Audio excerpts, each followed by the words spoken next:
Zobung som ka kha in ka hin na achim ta ka u danin ka phun ding ka kha thang pai na in thu ka gen ding pathian kyanga hon mo pai ken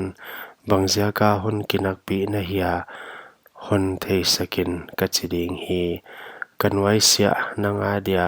hoi a hi mo na khutte thil hi namu sit a kilote thu gen tung a namai tai sa mi te nei na hi ya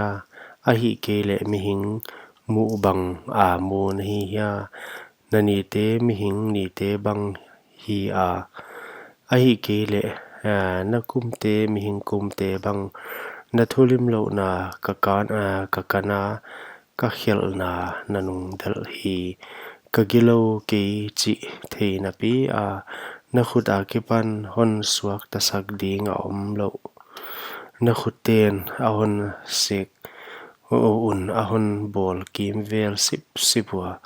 tun ke in na hon tun ke in na hon hi se dia ya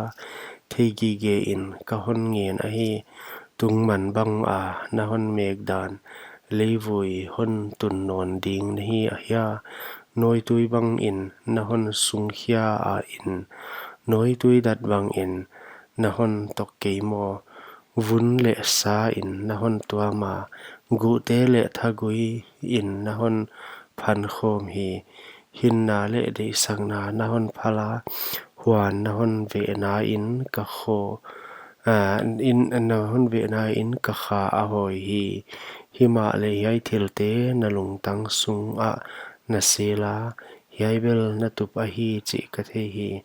thil ka hi khel le na hon chiam te ka thulim lo na kipan na hon kha ke ding hi ka git lo le ka tung agik hi midik tat hima aleng kalutang ka sang sak ke ding hi lungbuai na in kadim huai za kin kim thuak na enin kalutang akilet sak le hum pinel kai phang in nang na hon beng katung nalam dan na hon en sak non hi ka ke kal in na palai na te na thak saka katung na he na khang saka hon do ding sepai hon thak na hon sol hi bangzia ka sula pan hon la khia na hiya na si in kwama mulo na hileng omlo ma bang ta ding hi inga sulapan hana puak om ding hi ing kani te atom ke mo huchi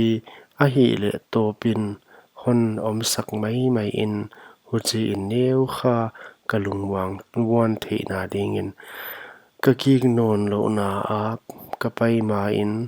khomial gam le sina lim liab gam ma mial na ma banga mial na sa na gama si na lim liab gam dan him lo na